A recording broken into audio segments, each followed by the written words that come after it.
नमस्कार दोस्तों।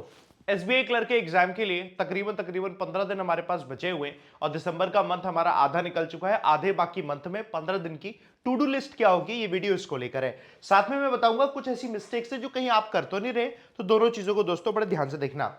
याद है इससे पहले मैंने एक वीडियो किया था 1 दिसंबर से लेकर 31 दिसंबर तक का कि क्या स्टडी प्लान होना चाहिए। तो वो आपका पूरा 30 दिन का, एक तरीके से तकरीबन 30 दिन का आपका प्लान था।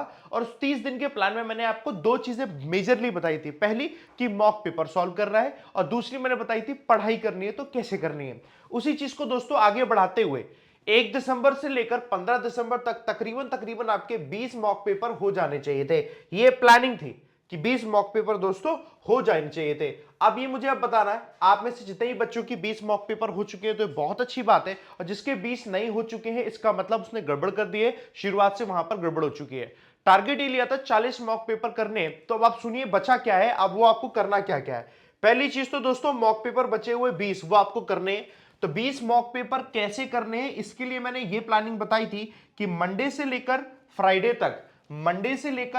तक दोस्तों आप एक मॉक पेपर करोगे हर एक दिन का एक मॉक पेपर करोगे, और सैटरडे और संडे बचेगा उस दिन आप दो दो मॉक पेपर करोगे।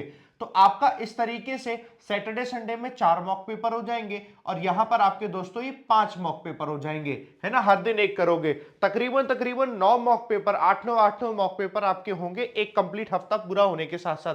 तो आप में से सभी बच्चे ये टारगेट अब लेकर चल रहे हैं, 20 मॉक पेपर बचे हुए 15 दिनों में, आगे आने वाले टाइम में आप 20 मॉक पेपर सॉल्व करोगे ऐसा करके। रिवीजन करना है ग्रामर के रूल्स का। अब ये ग्रामर के जितने भी रूल्स आप पढ़ चुके हैं उन सबको रिवाइज करना होगा। ऐसा तो नहीं होगा कि एग्जाम आ रहा है, एग्जाम आते आते आप ग्रामर के रूल्स पढ़ रहे हो।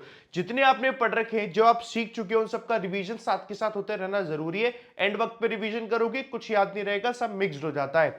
ये आपको आगे आने वाले 15 दिनों में करना है। रिवीजन करना है वोकैबुलरी का। वोकैबुलरी में देखो idiom phrase, phrasal verb, homophones, antonym, synonym, ये सारे आ जाते हैं। इनका रिवीजन आप मान के चलो 15 दिन बचे हो तो जो भी आप कर चुके हो, इससे पहले आपने अक्टूबर के लेकर अक्टूबर नवंबर दोनों मंथ में जो भी द हिंदू एडिटोरियल से वोकैबुलरी पढ़ी है, जो भी आपने मॉक पेपर में लगाई है, कहीं से भी आपने पढ़ी हो रखी है, उन सबका रिवीजन होना चाहिए। नोटबुक आपने बनाने के लिए रखी होगी, क्योंकि मैंने आपको बोला था नोटबुक जरूर बना के रखो, हर बच्चा बना के रखता, तो वोकैब की नोटबुक होगी आपकी, उसमें से रिवीजन करो। बट ये 15 दिन आपकी वोकैब का रिवीजन होना बहुत जरूरी है। ये मत सोचना कि आप पढ़ रहे हो और 15 दिन और नया पढ़े, वो तो आप पढ़ ही रहे हो, बट ये रिवीजन होगा तो आपके लिए काम आएगा। अब मैं आपको एक चीज बताता हूं, जब आप रिवीजन हो गया, ये तो वो चीजें जो आप में से मुझे लगता है सबको पता भी होंगे और कर भी रहे होंगे काफी हद तक। अब ये देखो मिस्टेक्स हैं जो कि मैं आपको बता रहा हूं, वो बिल्कुल ना करें आप।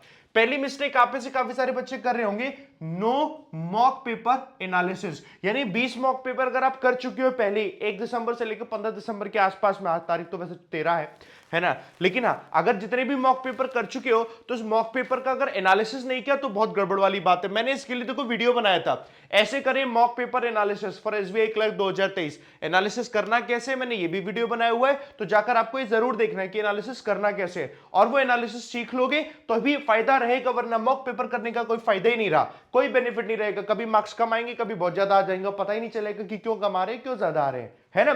तो ये बहुत जरूरी है, अगर ये कोई भी मिस्टेक कर रहा है दोस्तों सुधार लेना। दूसरा, continuous class study but no revision.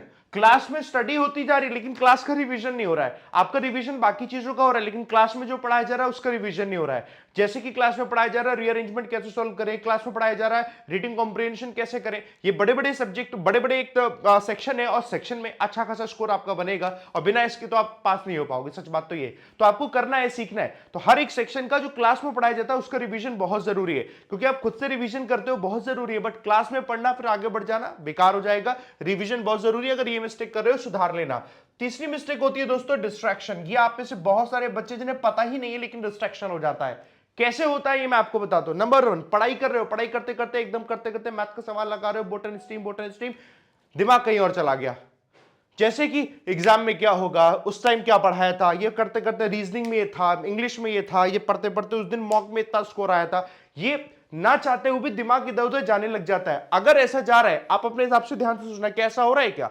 ये नहीं हो रहा होगा तो क्या हो रहा होगा, पढ़ाई करते करते घर की कोई बात याद आ गई, जैसे पापा ने ये कहा था ये हो गया, ये हो गया, मम्मी ने ये कहा था ये हो गया, बुआ ने ये कहा था ये हो गया, अभी ये हो गया, शादी ब्याह का सीजन है, ये है वो है, कहीं ना कहीं दिमाग जो है हमारा डिस्ट्रैक्ट हो जाता है। ये डिस्ट्रैक्शन जो है सबसे बड़ा, सबसे खतरनाक जो है मिस्टेक है आपके लिए आखिरी के 15 दिनों में, ध्यान रखना। ये डिस्ट्रैक्शन किसी भी तरीके से नहीं हो, इसका ध्यान रखना, और वो आप खुद ही कर सकते हो। आपको कंप्लीटली फोकस करना पड़ेगा, अपने दिमाग को स्टेबल करना पड़ेगा। जब आप फोकस करोगे, दिमाग को स्टेबल करोगे दोस्तों, डिस्ट्रैक्शन हट जाएगा। ये आप सबको ध्यान रखना। ये आपकी अगली मिस्टेक है, आप में से जो भी बच्चा कर रहा है ना चाहते हुए भी उससे हो रही है, वो खुद कर नहीं रहा है, सुधार सकते हो। लेकिन आखिरी जो बहुत जरूरी है, सेल्फ स्टडी करते हैं हमारे बहुत सारे स्टूडेंट्स, कैंडिडेट सेल्फ स्टडी कर रहे हैं जिनके पास टाइम कम है, जो जॉब पर जाते हैं, जो होम मेकर है। सेल्फ स्टडी बहुत सारे बच्चे करते हैं जिनके पास अभी स्टडी क्लास में पढ़ने का टाइम नहीं है। दिक्कत क्या होती है? Self study but no connection with the teacher, teacher के साथ कोई कनेक्शन नहीं है। प्रॉब्लम क्या हो जाती है? आखिरी के दिनों में टीचर के साथ कनेक्शन रखना बहुत जरूरी है कि टीचर क्या क्या अपडेट लेकर आ रहा है। जैसे अगर मैं ये अपडेट लेकर आ रहा हूं, आपके लिए बड़ी हेल्प मिलेगी एग्जाम की प्रिपरेशन में, तो आपको ऐसी अपडेट के लिए रेडी रहना है। और एक कनेक्शन कैसे बनाना है? 24 घंटे में एक बार यूट्यूब चैनल पर आकर देख लेना है बैंकर्स पेपर, या फिर जिस भी टीचर को आप फॉलो कर रहे हैं एक बार देख लेना है, टीचर ने कुछ नया अपडेट तो नहीं दिया, कुछ नया कराया तो नहीं। कुछ भी नया अगर टीचर करा रहा है तो शॉर्ट्स की वीडियो में या ऐसी वीडियो में आकर टीचर बता देता है, जैसे मैं बता रहा हूं, है ना।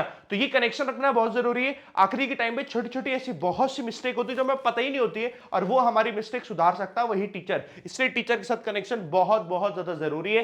ये काम आप कर लोगे दोस्तों, ये मिस्टेक से सुधार लेना। अगर कोई किसी की मिस्टेक इनमें से कोई हो रही है, और ये वो पॉइंट्स है जो आपको करना है टू डू लिस्ट में आपके 15 दिनों में, क्या क्या आपको कैसे कैसे करके पढ़ना है। इसे पढ़ो, चाहे मैथ्स हो, रीजनिंग हो, इंग्लिश हो, फोकस के साथ पढ़ोगे और ढंग से पढ़ोगे, गारंटी है मेरी सिलेक्शन आपका होगा ही होगा। और इस साल जो नया साल है, आप बढ़िया तरीके से पेपर जब देकर आओगे, सेटिस्फाइड हो जाओगे, क्या बढ़िया पेपर देकर आया हूं, और इस साल सिलेक्शन लोगे ही लोगे, गारंटी है।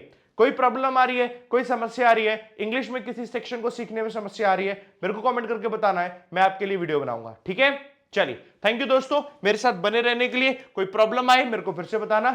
जय हिंद दोस्तों, जय Bharat. Thank you very much, thank you and wish you all the best.